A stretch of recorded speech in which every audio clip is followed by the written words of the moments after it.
home for me, it's wherever my family is, my core family, my kid's husband, that's the thing now. And, but it's also the place that knows me best, or the people who know me best. It's where I'm so very deeply understood and accepted. It's where I feel safe. It's where I know I can thrive. And it's where I know I can develop or attain a sense of belonging. It's where I can be perfectly human and not be judged on any aspect to some degree, and anything other than a human with ambitions who wants to achieve, who wants to be like all the other people around us. Everybody in this life, regardless of our culture, our place of origin, our race, our languages, we all want to feel all of those things: belonging, seen, heard, appreciated. We want to leave a sense of I was here and I matter. We want to feel safe. We want to be loved and to love. We want all of those things.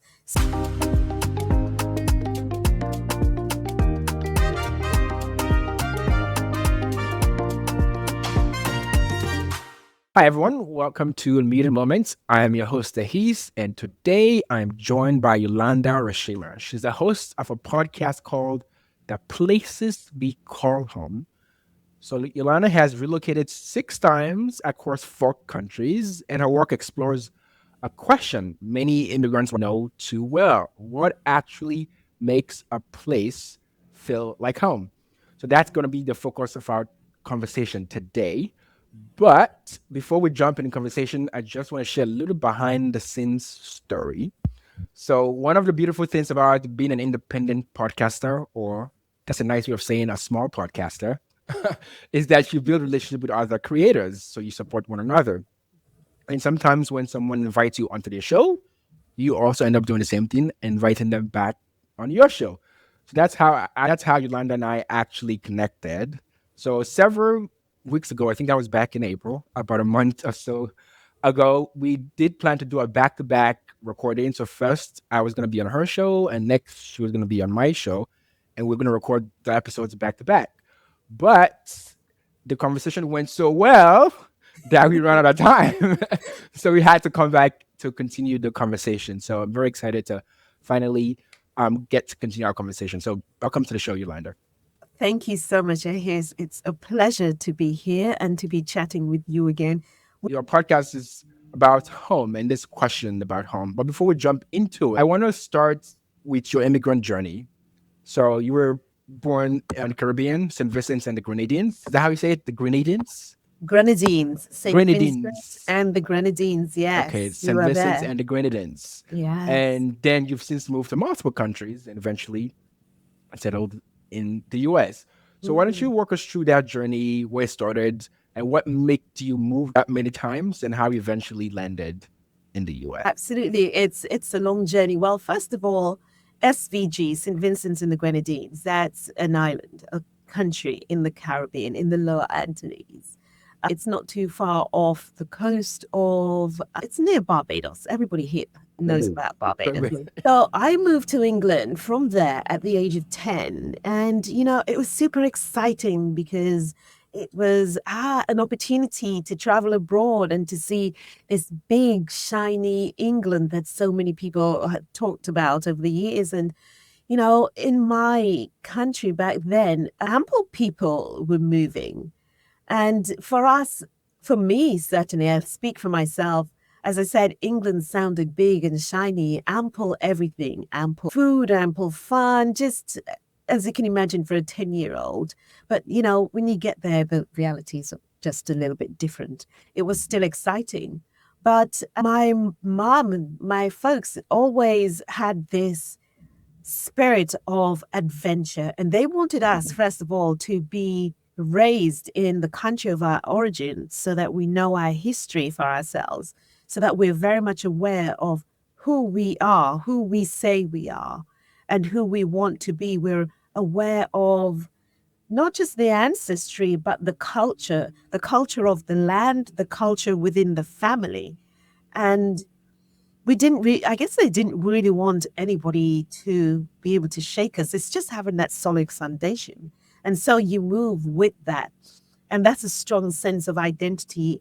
And coming to England, it took me 3 years to get over that initial shock, I would say, because SVG is bright and colorful. First of all, it's the flowers and the land, the sea, the sand. There's this contrasting of shades. There's sunlight, there's the greenery. But in the houses that we build, they say something about the people on within the exterior of it's not just brown bricks, right? You sculpt your garden in a way that says something about you personally, and you don't want to be like the neighbors. So when we moved to England, and we came across, these rows of houses all stuck together. Most of them are like terraced houses, and they're all bricks and they're all either brown or red, and these big stacks of chimney with grey smoke bellowing, and it's grey outside. It's like the sun hardly ever showed up. So those were my immediate experiences on first arrival. It was very, very shocking. It took me a long time to get over that. But the great thing about being able to acculturate is realizing that, first of all, I was carrying emotions in my small chest that I didn't understand, that I couldn't put a name to. And I didn't understand what I was feeling, was that feeling of Greek, of missing home, of missing a culture, which really values highly education and striving and working to do your best, because you're not just yourself, you're representing everybody in your family and in your town and your country. And we arrived, and it was punk era and crazy music and studs in the noses and black drab outfits. So it was just like, wow, here we go. Get used to it and find yourself among these people. So everything about me helped me to stay strong and firm and resilient and to be courageous. And even though I did cry for like 3 years, I had my family with me, and knowing that we were all going through the very same thing was a great help. But it does change you. And moving on from that, having grown there, my first move independently outside of my family was, I think, at the age of about 16, 17, So still or young. about 15, 16. Yeah, 15, 16, 17. I moved to France. And this was in preparation for a course I wanted to take for university. And I was there for quite a few months, and that reshaped me. It was my first experience of being away from my core family, away from my culture. But thank God I was held by people who valued me, who saw my humanity. Obviously, that shouldn't even be pointed out, but I've come to learn now that is very important. They saw my humanity. They saw a young lady who was just energetic and excited. And they taught me the Parisian way. Don't eat your sandwiches at your desk, and don't have sandwiches for lunch. We go to restaurants, or you go home, you have Okay. something to eat, and you have a break and you have a nap. And we Uh-huh. don't really wear our trainers, when we're at work or running around Paris. We wear little ballet pumps, or it's just the whole idea of how life in Paris works. And they opened to me the option of like just living as a Parisian woman. I love that the fact that they were not muted or prohibited or inhibited in any way by culture or anything like that. It's just a spirit, a soul excited to soak up and learn the language.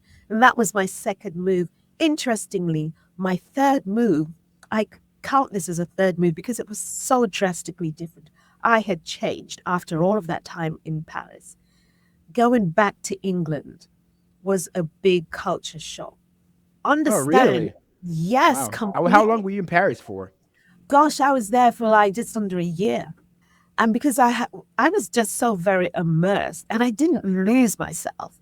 I felt as if I was growing. I was being added to. I was expanding and experiencing taste and learning to appreciate other people's culture, and them learning to appreciate me and loving me outside of my blood relatives.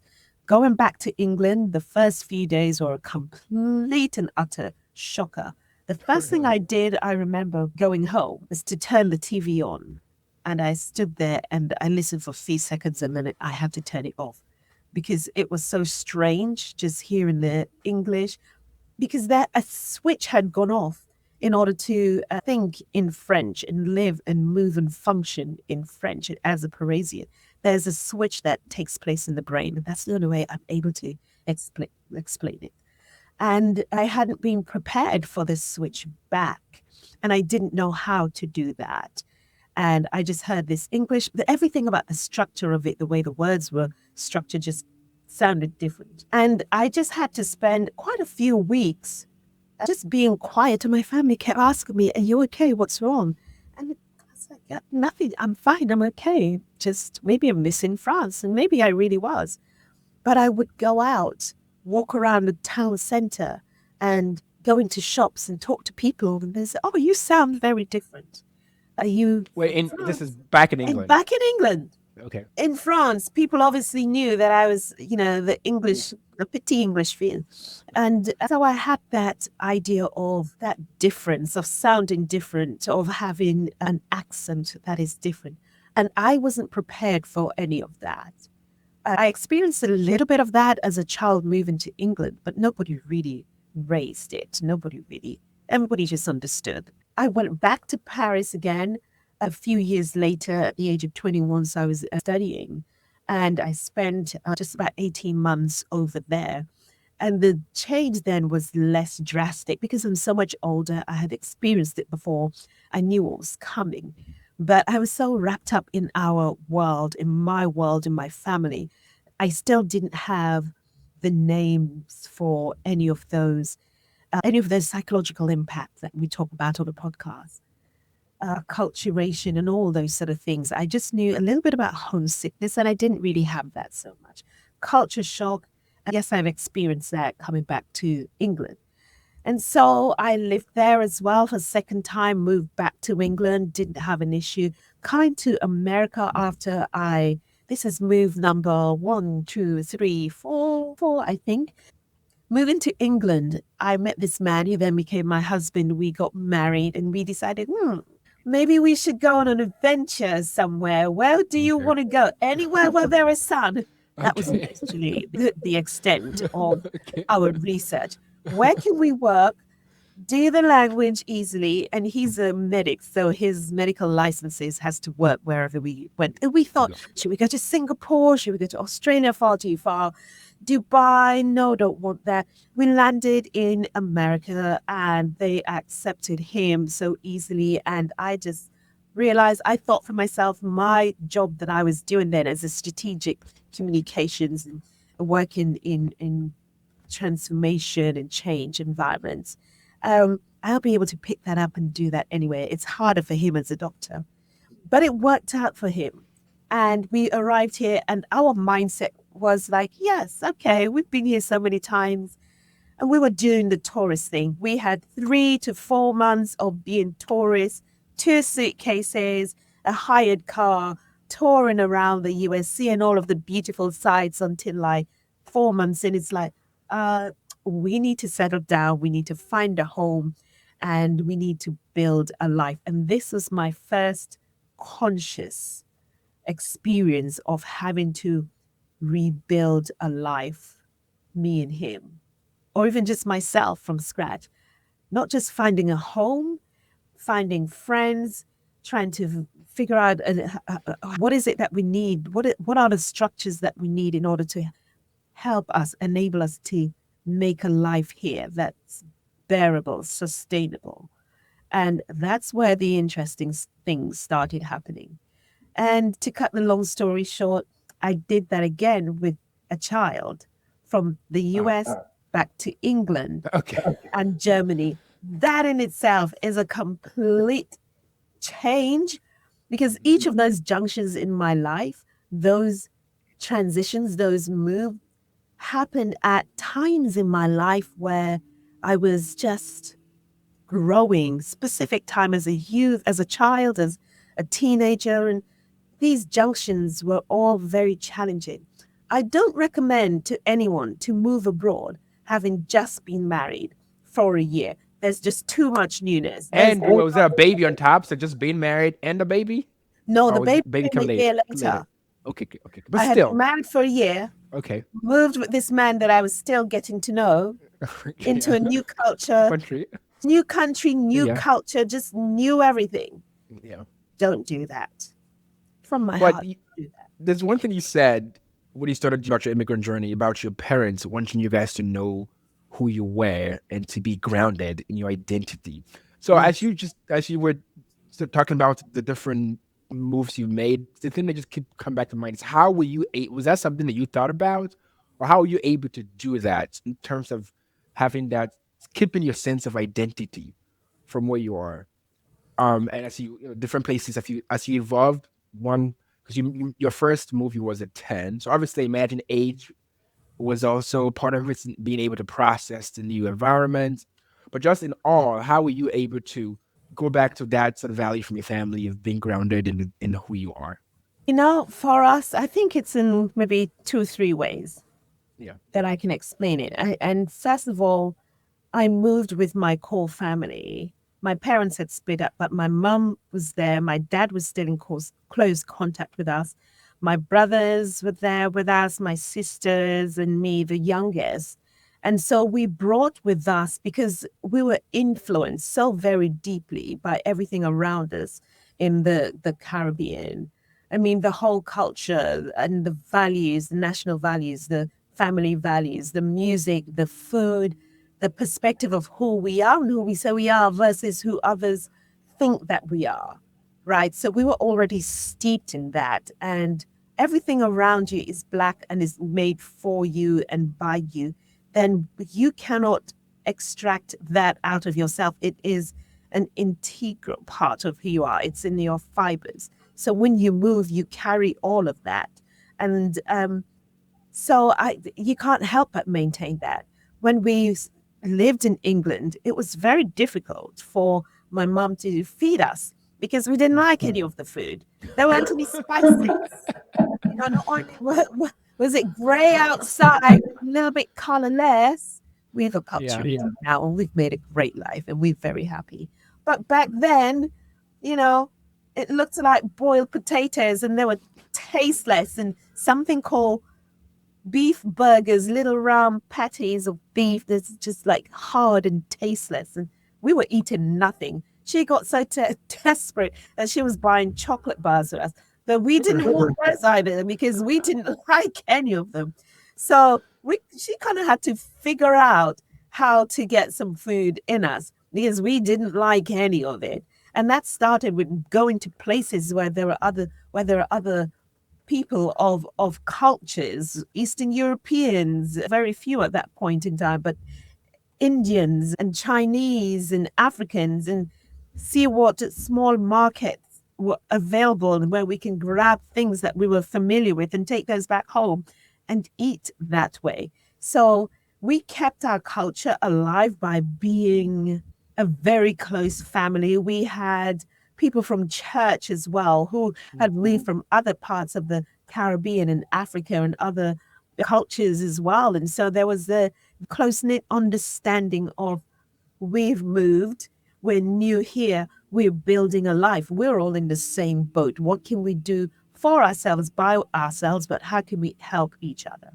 So that's how we really maintained it. And for me, growing up, that is just something that I carried with me. I was never tempted at all in during those years, not even now. I'm never tempted to mute my culture, to water down who I am in any way in order to fit in, because that is something that I deal with. Because I saw it in England as a child growing up, other people who had moved trying to fit in, acting in a way that they thought was less different, less culturally adverse, but just different. Unique. Yeah. Different. Yeah. Different. Yeah, just different. Not wanting to stand out, just wanting to blend in. And it always starts with the accent, trying to mute the accent, trying to sound like the locals. Yeah. I think what on my episode of your podcast. So whenever you release that, so people go check out the Places We Call Home podcast. I did tell you my story with my relationship with accents. I do feel like obviously there are different phases of the immigrant journey, the early stages and the different stage. And for me, accent was one of the things that I had to deal with in terms of being comfortable with it and being comfortable like that's who I am. You can Yeah. accept me or not. It's not something that I have to try to wish away or try to hide. But it took a while to get me to that point because the initial response, well, one response could be just to not even speak up at all, so people don't even know that you have an accent. That's Mm-hmm. one approach. Where I'm at right now, it's like yes, obviously my accent has also changed or evolved over time, but I'm also in a place now where I'm way more comfortable in myself and in my Mm-hmm. speech and my accent that yes, if you don't understand me, I would be happy to repeat myself. You know what I Mm-hmm. mean? But it does take a while often to get to that point. So, right, so you've been in the US for over 10 years now, for a while Yes. now.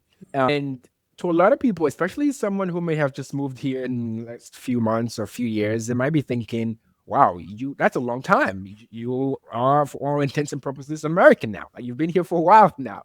But why does this question about home still an important question to you to the extent where you actually have a whole podcast on this question? Well, because for each of us, we see and we feel home differently. And for me, it's home for me, it's wherever my family is, my core family, my kid's husband, that's the thing now. And, but it's also it's also the place that knows me best, or the people who know me best. It's where I'm so very deeply understood and accepted. It's where I feel safe. It's where I know I can thrive.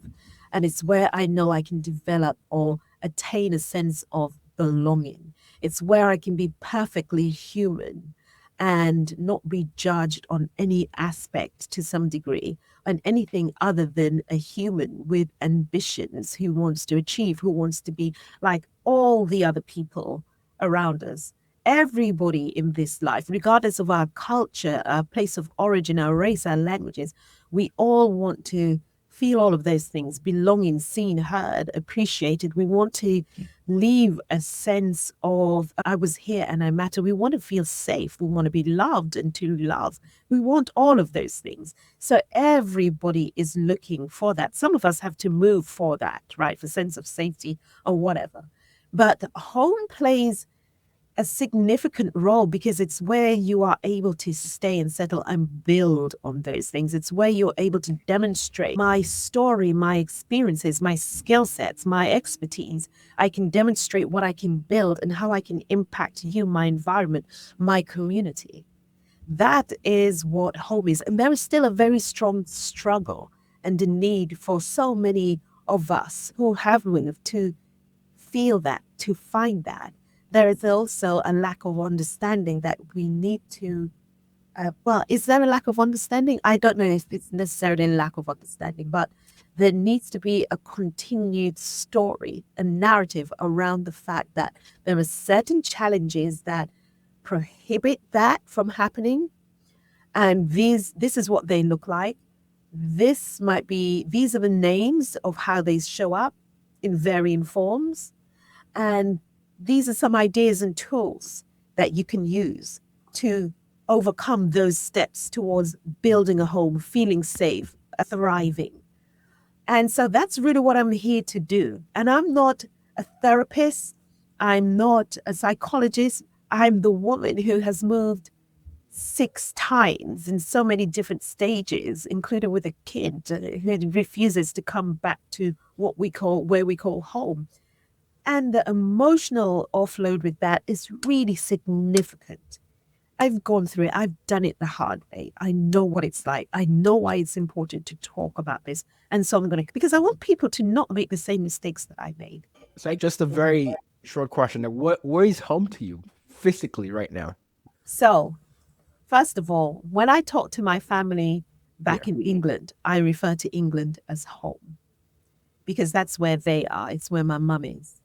When I talk to my relatives in St. Vincent, SVG, I refer to that as home because it's the grounding. It's where I grew up.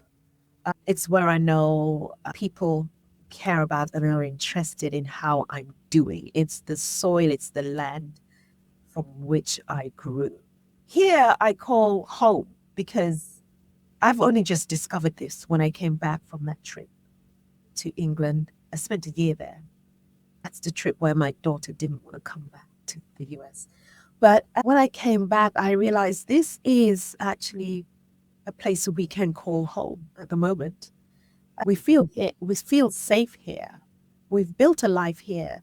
We have a community of people who know us pretty well, and they look out for us. There are people who would tell me, "You are faking it right now. You're not being authentic. Who can be real and vulnerable with me?"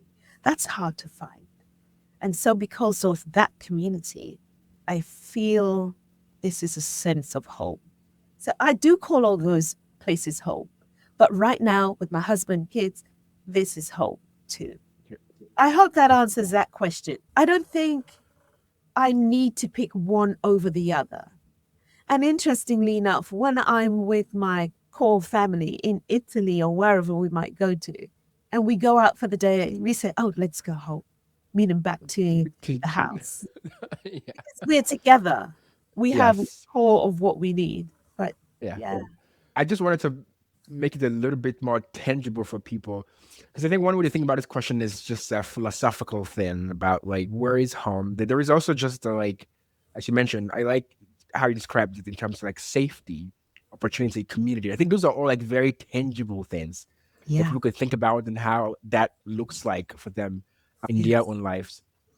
So I guess why did you've already touched on this in terms of why you started your podcast and what you hope to achieve there. So if you could just say more about one, how you decided that having this medium of a podcast was a good way to share and address this question about home.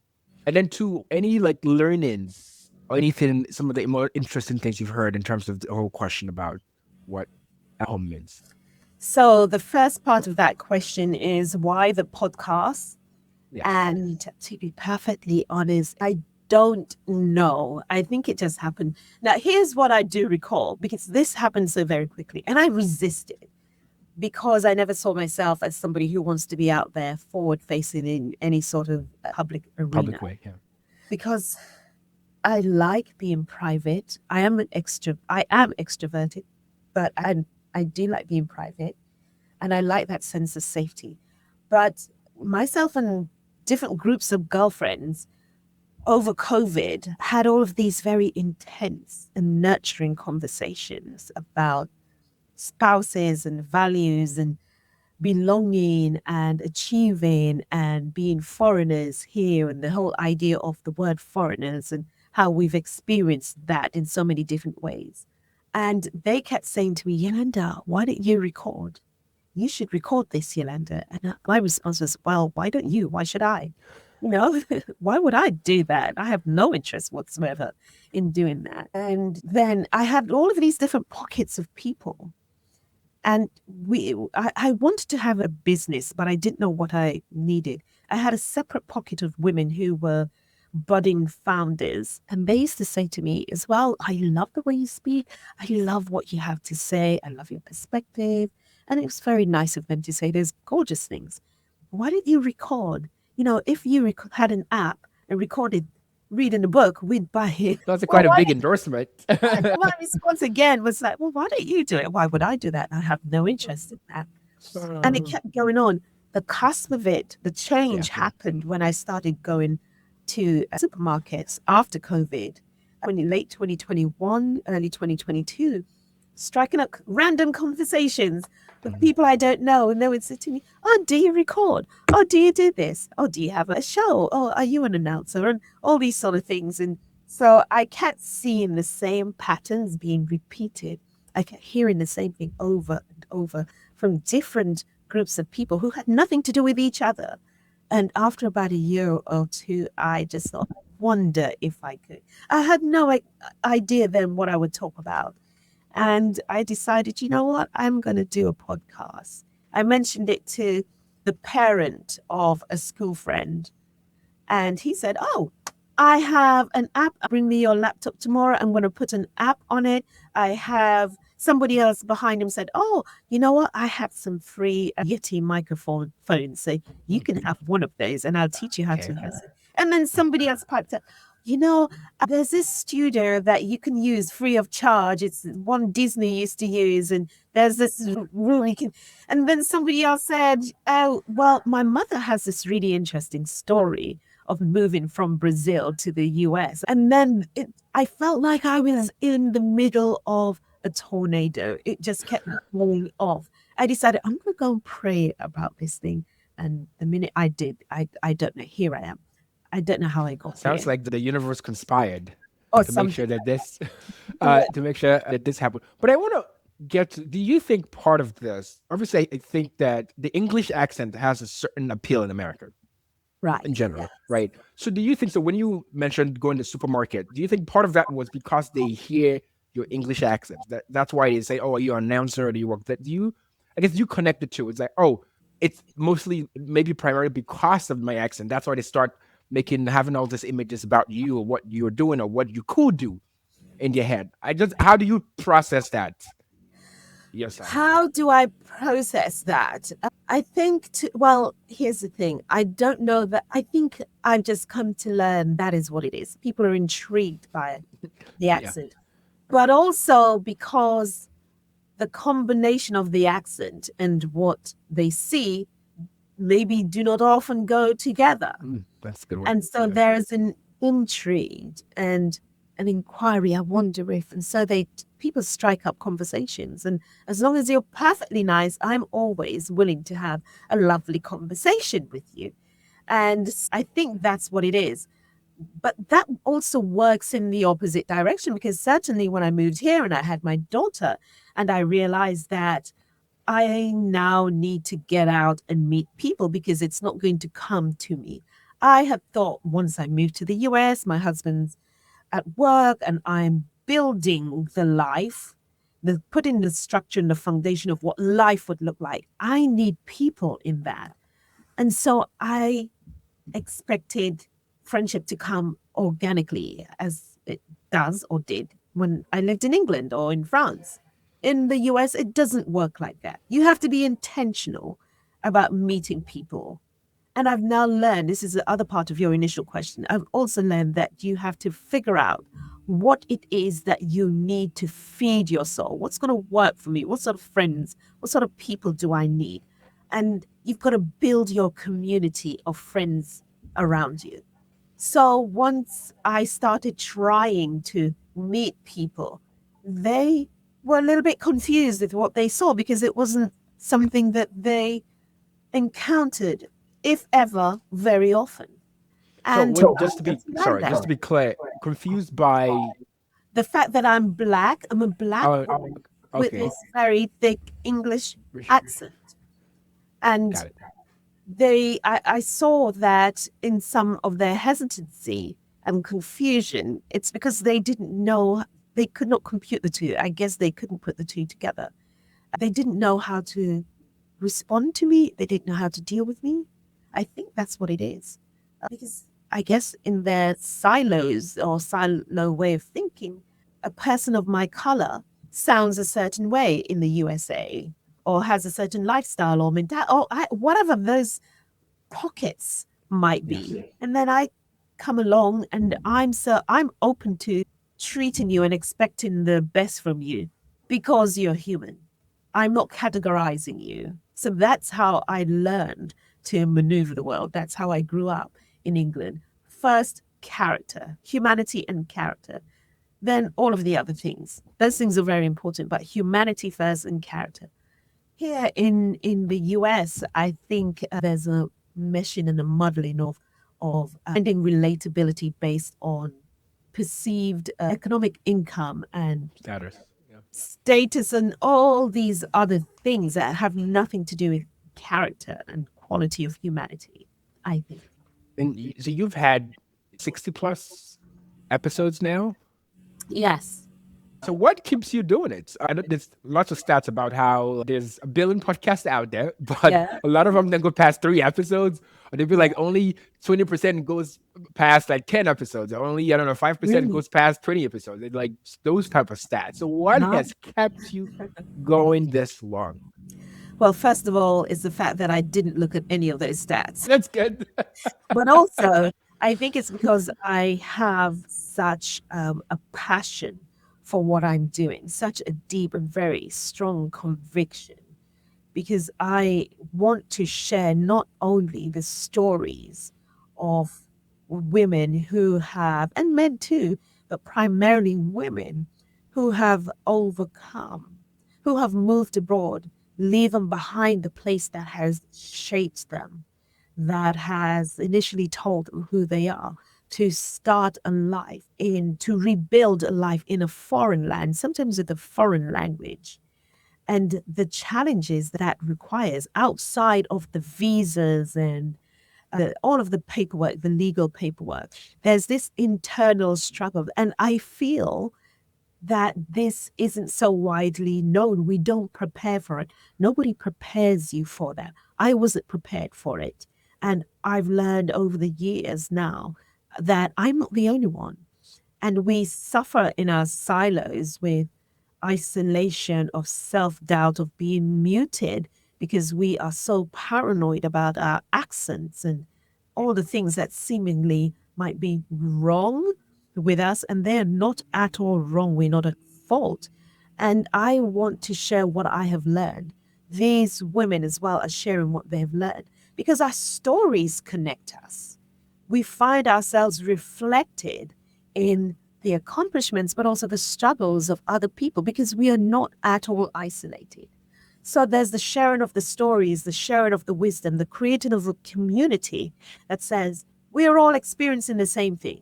And funnily enough, we've all moved for more or less the same or similar sort of reasons, regardless of where you've come from. It's like I said before, we want to build and establish something and feel a sense of safety. We want to be loved and to be seen. And so we move for all of these reasons. We want great healthcare, but we also come with skills and talents and ideas that transform the communities in which we find ourselves. And so it's important for us to tell our stories, ourselves, our words, our way, so that people around us know who we are and what we bring, rather than have somebody share a rhetoric of who they think we are to be reflected in faceless numbers about immigrants. And whether my guests describe themselves as immigrants or expats, that's up to them. I don't care. I don't mind because I'm interested in the story of that human being, that spirit and that soul. And that's where I want to make connections. I want to build bridges regardless of our races because there's far too much that separates us. And there's these important and healing and good things that draw us together.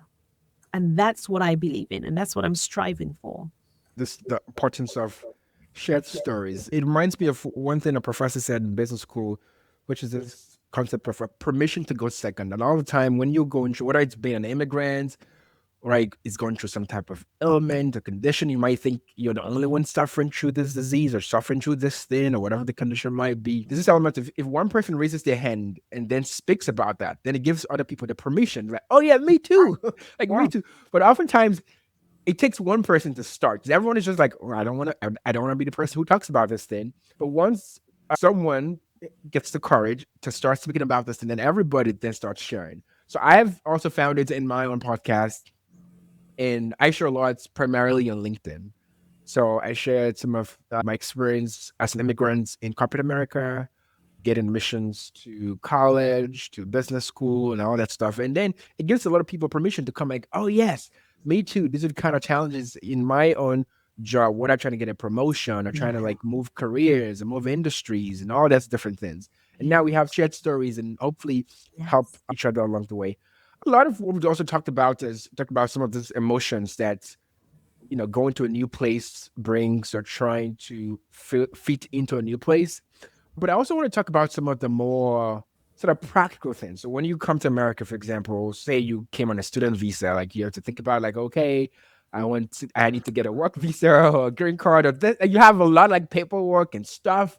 So in terms of this question of spending time thinking about like what home means to me, I was just trying to think about that just opposed with some of the practical demands Yes. of being an immigrant, Mhm. of being like, okay, so I just want to make it more practical. Like, this is not just also just like a feeling thing, for lack of a better word, like how, but how that translates into like more practical thing. I know you mentioned community, like how does finding your home, how does that help you from more of a practical standpoint in those day to day things you have to tackle and block?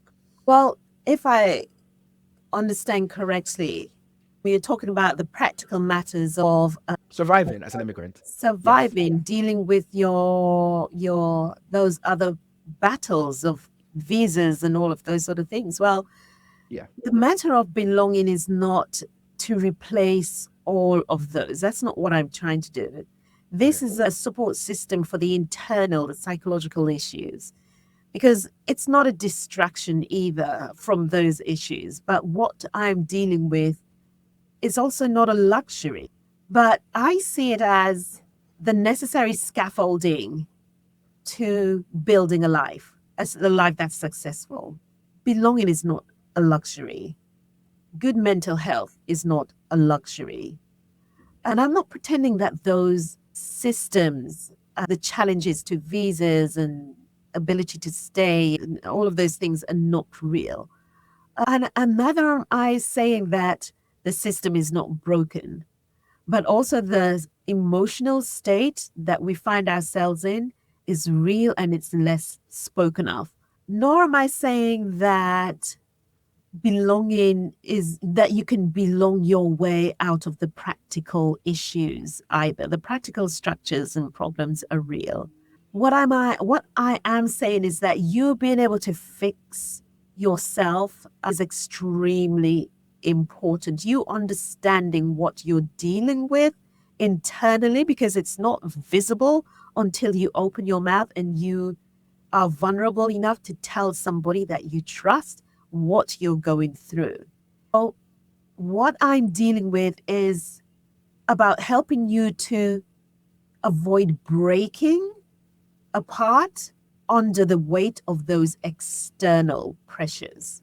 Because I see that the people that I speak to, the guests on my show, they have not gone through severe external pressures with their paperwork and their visas and their ability to remain at all. Nothing horrific as we know people are experiencing. Yet still, with everything in place, they are still struggling. They have experience struggling internally.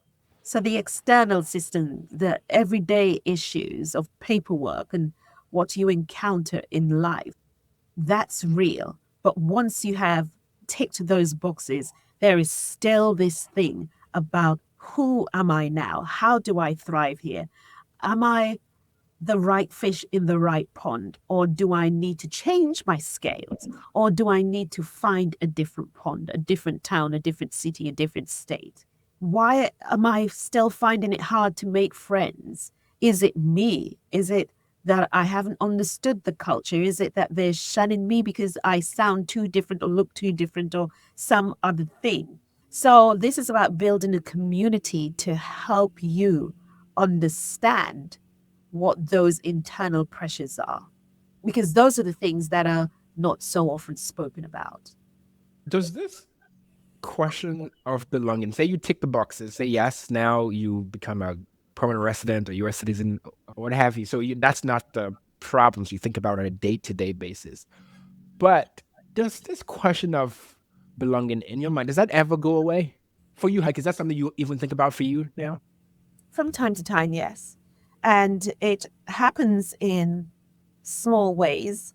I have different pods of communities and friendships because they work in different ways. For example, I realized after about maybe 2 years here, no, far quicker than that actually, that I needed to feed my soul. I had to do some inner work.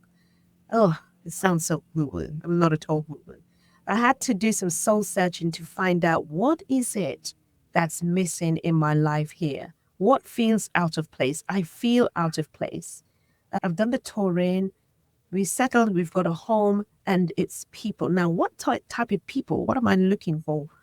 And I made the mistake of just thinking about proximity. I've got a new baby, so let me find some mums groups of who understand this phase of my life. But that was not enough. Proximity of interests, of hobbies does not guarantee successful connections, successful friendships. Does not guarantee that you're going to find people who are going to come and look for you when they haven't heard from you for 3 days, a week. People are going to phone you to find out, are you okay? Do you need a lift to go to the hospital or something like that? People who really care about you. Proximity does not guarantee that. Just because you're from the same country, the same skin tone, whatever, proximity doesn't always guarantee that. And I realized that about 7 months in. So I had to do some work to find out what is it that I need to feed my soul. I needed something from a spiritual perspective because, I'm a Jesus follower. So that's really important to me. So I had to find a church. What sort of church do I need? Something that's multicultural, something that reflects what I like, what I had back at home. I need to get the brain cells working. I don't just want to have baby talk with these people. So I decided to go back to university, like do a Berkeley professional course. And I met international students of all different ages, and that fed me and gave me lots of other connections and contacts. I needed to work and, flex my skill set. So I decided to do some work as a consultant, in communications and change strategies and business transformation. And so I had all of these different pockets of people who nourished my spirit in vital ways. And so I made friends that way. And so I volunteered in so many other ways to find different ways to feed myself. So explaining Yeah. those different pockets of connections and Yeah. people and Yeah. communities that help Yeah. me belong, there are Yeah. times on a micro level where I feel that I need to assess, do they still work for me? Is it still true for me where I am now, where they are now? Do we give each other, am I still getting the what I need? And sometimes the answer is no. And so I have to let those relationships just peter out naturally. And so, on one sense, yes, there is still that question of belonging on that micro level, but on a bigger level, with what might be happening, what is happening politically, do I still belong? Yes, absolutely. I ask that question. Am I still safe? Do I still feel safe? Kids, husband, everybody, and we have those discussions. I have those discussions here with my community, with my people, my family, as well as with my families abroad. Are you still safe here? Do you have what you need? What are the plans? What are you going to, so yeah, that question still remains more so right now than it had before now. And it wasn't really a factor. I was just focusing on, can I thrive here? Even if I have a sense of belonging, can I thrive? And to what degree can I thrive? And that is a big sense of what I can do and how much I can blossom. And belonging plays a significant role in that, because if I don't feel like I belong, that means I don't have the people and the care and feel safe enough to remain and to build a life and allow my family to build on that foundation. And if it doesn't feel safe and I don't feel like I belong, then I can't stay. I need to start Yeah. thinking about the next thing. The belonging is the foundation Oh, to yes. thrive, right, economically. So you still, it's because sometimes people, when we have conversations like this, I try not to make people come up like, oh, this is just too woo woo for a conversation, but it's important. It's Yes. not, in order for you to even have the mental capacity to go apply for that job, prepare for the interview, go in that room, look at the interviewer, and do well. You need to have a sense of that you belong, a sense of confidence in yourself. And how Yes. you get there, it's through processing things like this, just like this type of questions that we're discussing today. But as we wrap up here, I just have a couple of questions. Yeah. Just again, just to be more practical. For somebody, sounds like you've tried different things. You mentioned church, You mentioned the moms group you tried early on. So for someone who's been here in the last 6 months or year, or last couple of years, and is still trying to find a community and nothing has worked for them, for someone like you, who've been here for a while now and have tried different things in terms of build that community to feel like, to feel like home, what are some things that you've done that's been effective to you that potentially can help others who are listening now? The first thing I would say, people poo poo the idea of a mindset change. And the mindset change isn't this sort of woo woo concept that's really new age and foolish. It's allowing yourself to accept that you might need to change your thought process and your ideas and your strategies, and being open to that to find better ways of being successful, right? Successful at finding friends, successful at thriving, and whatever you might need. So, first of all, it's being open to trying new things. And that might mean not just finding groups that share the hobbies and the things you're interested in. For example, running and walking groups, and try bike riding. Just go out. And maybe if you can't find what you're looking for, be the one to start it. Be active. Find out what it is that makes you happy. What are the things that you like to do? Drawing, needlework, fencing, the things that come to the top of my head for me, right? So be the one to start what you need. And that takes an ounce or two of bravery. And invite maybe one other person to have coffee with you, to eat with you. Invite somebody to take that regular walk with you, to start a group with you, instead of waiting for other people to start it and then you join it, because that may never happen. But definitely take some time to find out what feeds your soul and what makes you joyful and happy. And I would also say, be brave enough to spread your net far and wide, because once I found out that the mums group wasn't enough for me, that's when I decided, go down the avenues of church and studying and all those other things, but try doing open mic nights, because those are environments where people feel vulnerable and they're looking to be encouraged. So don't Wait, be afraid. good. Like try open a mic night as in go be the one to perform or to go like be in the audience. Go in the audience, see Yeah, how be it in the audience. works. Okay. Yes, go and try and perform. But when Oh, you okay. networking, try Yeah. networking in an area that interests you, but be Yeah. open enough in a way to some degree where you feel vulnerable, but safely so, by saying to people, I'm new here, I'm new in this country, and I'm looking to find different ways to meet people and to understand the culture. And be open and let people know where you stand. And when something doesn't work, acknowledge that it doesn't work because it might not be the right environment. And that's okay. It never beat yourself up. And whatever you do, don't stay home by yourself in your room eating food all by yourself. That doesn't work. It leads to depression really quickly. But it's important to try something that you like, something you're familiar with, a hobby, but also try something new, something different. Even just a reading group, a book group, just do something different.